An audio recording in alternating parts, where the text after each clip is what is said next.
अब बात करते हैं हम जीएस पेपर 1 की। मेंस के लिए मेनली है, इसमें प्रीलिम्स के भी कुछ चीज़ें ऐड हो जाएगी। तो सबसे पहले आर्ट एंड कल्चर का, तो बहुत से लोगों का होता है कि इसमें क्या पढ़ें क्या नहीं पढ़ें। तो सबसे इम्पोर्टेंट जो किताब है, जो पहले पहले इंग्लिश में थे लेकिन अभी थोड़े टाइम पहले ये हिंदी में भी आ चुकी है, an introduction to fine arts class 11th की एनसीईआरटी है। इसको बाइबल बोल सकते हैं आर्ट एंड कल्चर का, क्योंकि एनसीईआरटी को वैसे भी बाइबल बोलते हैं, लेकिन ये किताब बहुत ही अच्छी है। इसको मैंने खुद ने पढ़ा है, बहुत ही अच्छी है। इसको पढ़ने के बाद में मेरे नोट्स इसी पे बेस्ड हैं। मेरे नोट्स हालांकि इंग्लिश वर्जन पे बेस्ड थे, लेकिन अब हिंदी में आ गई है तो बहुत कम एफर्ट लगाने पड़ेंगे। इसको पढ़ने के बाद 3 रीडिंग के बाद में हमें नोट्स बनाने हैं इसके। और मेनली जो स्थापत्य कला है वो बहुत अच्छे से डिस्क्राइब की है। स्थापत्य कला, मूर्ति कला, ये सब बहुत अच्छे से इसमें डिस्क्राइब किया हुआ है। तो हमें इसको पढ़ के 2-3 बार उसके अच्छे से नोट्स बनाने हैं। सेकंड है मॉडर्न इंडिया। मॉडर्न, इसके अलावा कुछ अगर आपको टॉपिक चाहिए तो नितिन सिंघानिया की बुक है,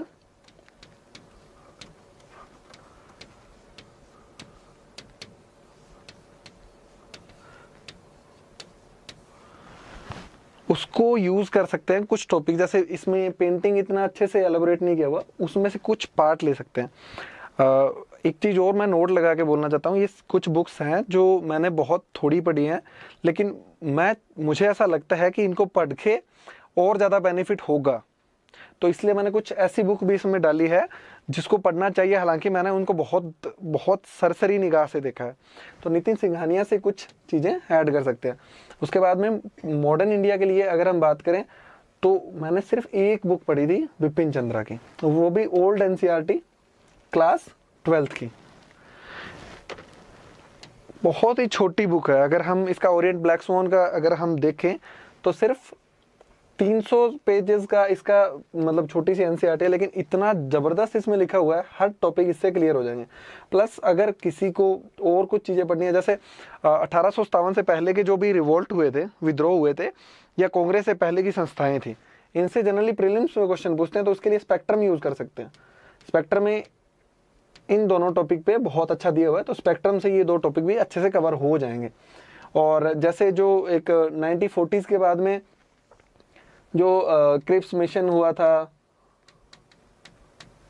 या फिर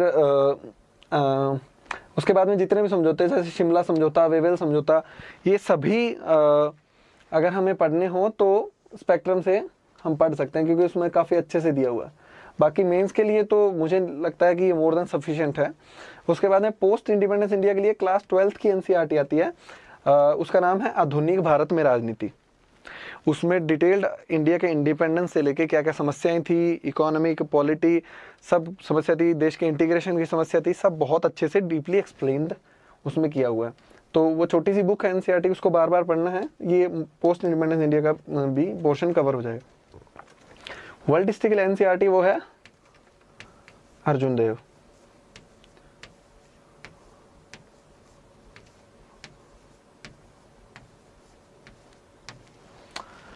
ओल्ड एनसीईआरटी है, कुछ इधर उधर से जो मटेरियल होता है उससे और कुछ नोट्स ऑनलाइन से, ये सब करके मैंने वर्ल्ड हिस्ट्री के छोटे से नोट्स तैयार किए थे। लेकिन ये अर्जुन देव जो है, ये रेनेसा से लेके मतलब पूरा का पूरा डिटेल्ड एनालिसिस बताती है। अमेरिकन रेवोल्यूशन, फ्रेंच रेवोल्यूशन, पूरा जो सिलेबस में है डिटेल्ड उसको ये कर देती है। और बहुत थोड़ा सा लिखा हुआ, जैसे वर्ल्ड हिस्ट्री में क्वेश्चन भी आते हैं तो बहुत 150 मार्क्स का आएगा, और बहुत ज़्यादा डीपली नहीं पूछते, वो जनरल क्वेश्चन पूछते हैं। तो उसके लिए बेस्ट एनसीईआरटी है। इसको पढ़ने के बाद में मुझे नहीं लगता वर्ल्ड हिस्ट्री को पढ़ने की नीड है। वैसे भी जैसे पिछले साल तो एक भी क्वेश्चन नहीं आया, इस बार एक आधा क्वेश्चन आया था, पर वो बहुत सिंपल था, अमेरिकन एंड फ्रेंच का थोड़ा सा पूछा हुआ था। तो अर्जुन देव मतलब मोर देन इनफ है। उसके बाद में ज्योग्राफी पे बात करें तो ज्योग्राफी में जो न्यू एनसीईआरटी है 6th to 12th more than enough है। लगभग सिलेबस इसमें से कवर हो जाता है। कुछ डिजास्टर का पार्ट है, कुछ करंट से रिलेटेड, जैसे करंट में कुछ भी हो जाता है। जैसे इस साल पोलर वोर्टेक्स था तो बहुत इंपॉर्टेंट था, तो पोलर वोर्टेक्स हम मतलब ऑनलाइन या फिर जो करंट के मटेरियल से वो हो जाता है। तो ये मतलब ज्योग्राफी के लिए 6th to 12th एनसीईआरटी पर अगर हम कमांड कर लेते हैं तो मुझे नहीं लगता कि हमें कुछ और पढ़ने की ज़रूरत पड़ेगी। इसी तरीके से इंडियन सोसाइटी के लिए आपको थोड़ा गूगल की या ऑनलाइन रिसोर्स की नीड पड़ेगी। कुछ ऑनलाइन रिसोर्स आपको लेने पड़ेंगे, कुछ ऑनलाइन वीडियोस देखने पड़ेंगे, प्लस 11th और 12th की जो इंडियन सोसाइटी की एनसीईआरटी है वो हमें पढ़नी ही पड़ेगी, क्योंकि बहुत अच्छा एलोबरेट किया हुआ है। और अभी पिछले 1-2 साल में तो यूपीएससी जिस तरीके से क्वेश्चन दे रहा है वो इससे बहुत अच्छे से डील हो जाएंगे। तो ये हुआ जीएस पेपर फर्स्ट। उसके बाद में बात करेंगे जीएस पेपर 2 की। बहुत छोटी बुक लिस्ट है, जिसमें पॉलिटी के लिए तो मतलब वन एंड ओनली है ये एम लक्ष्मीकांत, मतलब कंप्लीट सिलेबस पूरा कर देती है पॉलिटी का। बिल्कुल ज़रूरत नहीं पड़ती हम कुछ और भी देखें, सिर्फ एक किताब इसको बार बार पढ़ना है। बहुत लोग बोलेंगे कि ये डीडी बसु पढ़ लो, ये पढ़ लो, मतलब बहुत अच्छी किताबें हैं, लेकिन जब आपको एक बुक में सब चीज़ें कवर हो रही है तो मेरे हिसाब से लक्ष्मीकांत का कोई सानी नहीं है इसमें। तो लक्ष्मीकांत हमें पढ़नी है अच्छे से, बहुत अच्छी बुक है, सारी चीज़ें बहुत अच्छे से एक्सप्लेन्ड है और हिंदी में मतलब अच्छी हिंदी है। कुछ चैप्टर्स 1-2 में थोड़ा सा समझने में दिक्कत आती है, जैसे सिटीजनशिप का जो चैप्टर है उसमें समझने में दिक्कत आती है, तो वो थोड़ा आप और कोई रिसोर्स से उसको थोड़ा करेक्शन कर लें। बाकी बहुत अच्छी किताब है। प्लस करंट अफेयर तो होते ही हैं, जो पॉलिटी तो सीधी सी बात है डायनेमिक सब्जेक्ट है, तो करंट अफेयर हमें करने पड़ते ही हैं।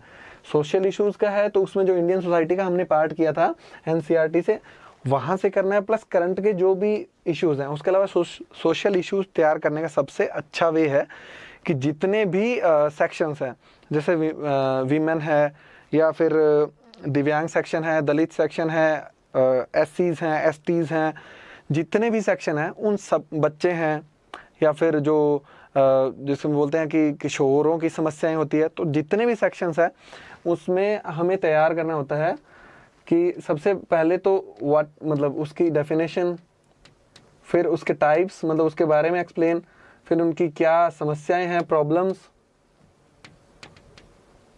फिर उसके बाद में गवर्नमेंट मेजर्स, फिर लैक्यूनस, फिर वे फॉरवर्ड। इस तरीके से इनको प्रिपेयर करना होता है अपन को। तो ये आप इससे लेके और करंट से हम सारे सेक्शंस का अलग अलग हमें तैयार करना पड़ेगा।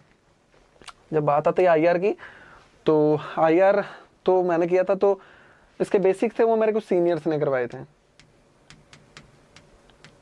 जो बेसिक्स आईआर की अप्रोच होती है वो मेरे सीनियर्स ने कराए थे। उसके अलावा newspaper article, magazine, Rajya Sabha TV discussion, ये बहुत ज़रूरी है। हिंदू में काफ़ी अच्छे आर्टिकल्स आते हैं इससे रिलेटेड, तो ये बहुत अच्छी चीज़ है। तो इसके लिए कोई बुक तो मैं मतलब रेफ़र करूँगा नहीं और शायद पढ़नी भी नहीं चाहिए।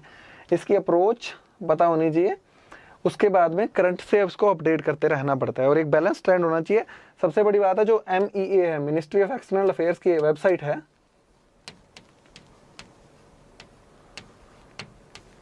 इसकी वेबसाइट पे जाके जो गवर्नमेंट ऑफ इंडिया का स्टैंड है, हर क्वेश्चन में आपको वही स्टैंड लेना है। अगर थोड़ा सा डिफर करते हो तो उसके पीछे प्रॉपर जस्टिफिकेशन होना चाहिए, वरना गवर्नमेंट ऑफ इंडिया के स्टैंड पे ही रहना है आपको।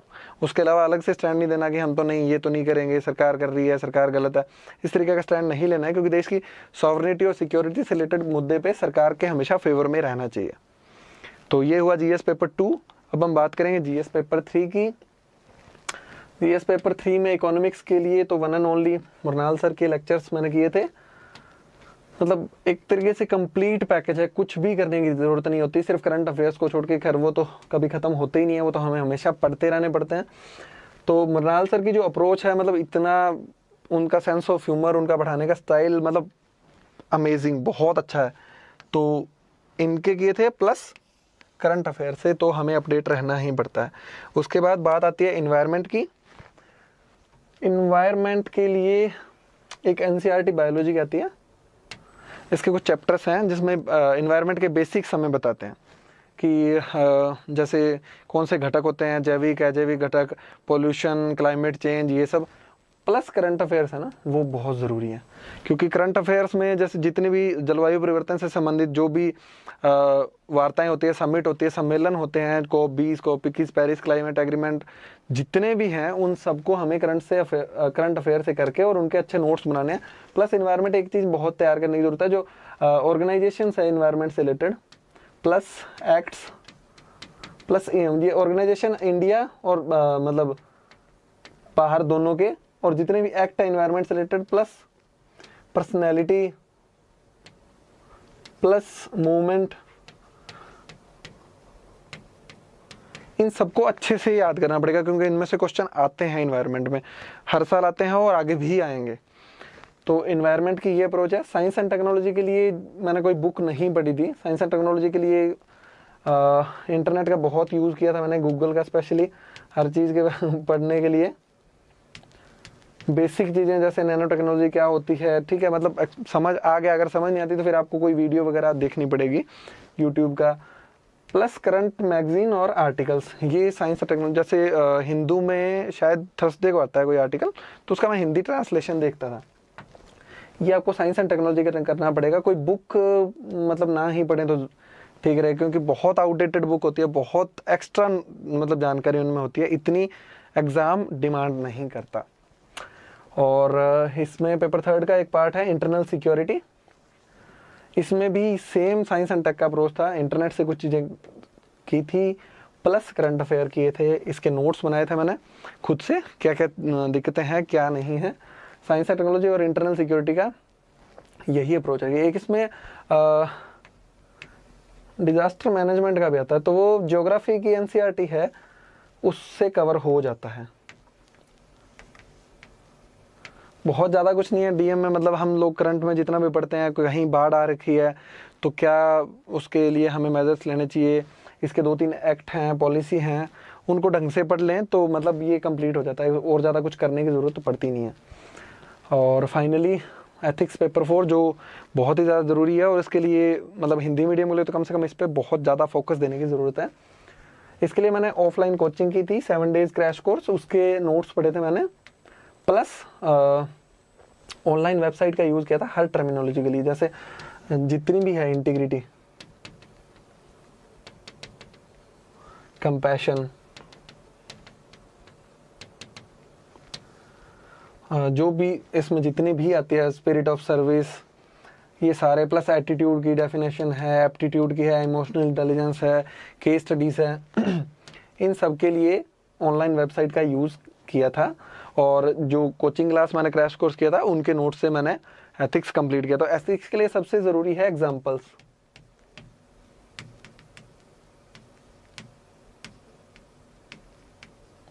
कई वेबसाइट्स हैं, जैसे मतलब वो जनरली जो एक्टिविस्ट होते हैं उनकी वेबसाइट होती है, जैसे इंडिया के पॉजिटिव इंडिया जैसे वेबसाइट है, तो उस पर कुछ एग्जांपल्स मिल जाएंगे आपको, वो आप ज़रूर लिख लेना।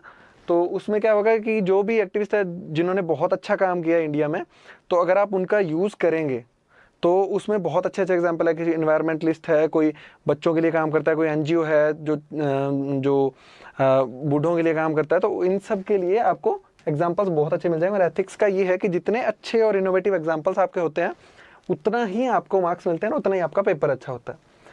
और बिल्कुल लास्ट में करंट अफेयर्स के बारे में, वैसे तो जनरली मैंने वीडियो में बता दिया था, पर एक बार रिवाइज भी कर लेते हैं। इसके लिए सबसे ज़रूरी है न्यूज़पेपर पढ़ना, आर्टिकल, उसके लिए मैंने दैनिक जागरण, जनसत्ता, ये सब बताए थे।